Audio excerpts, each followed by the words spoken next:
579 बरोबर आहे. कसं लिहायचं 579? हे 5 नाही 79. आता ह्याला लिहिताना अक्षरात कसं लिहिलं कोणी?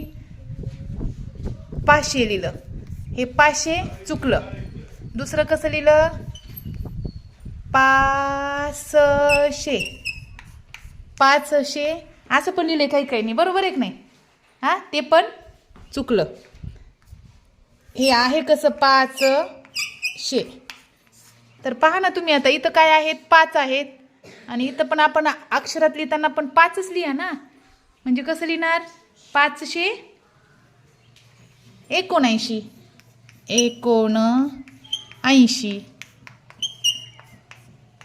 79 579 एवढं सोपं असते लिहायला. एवढं कसं सोपं असते. फक्त लक्ष द्यायचं. कळालं का? 500 लिहायचं का आता इथून पुढं? काय लिहायचं? 500 700. तुम्ही काय लिहिलं? 600 लिहून टाकायलात. कसं लिहून टाकायला? 700 म्हटलं की 600 लिहायलात. 600 हे 600 असतंय का? नाही. काय असते? 700 असं लिहावं लागतंय. आता लक्षात येईल. लिहा पुढचा. 527 लिहून दाखवा.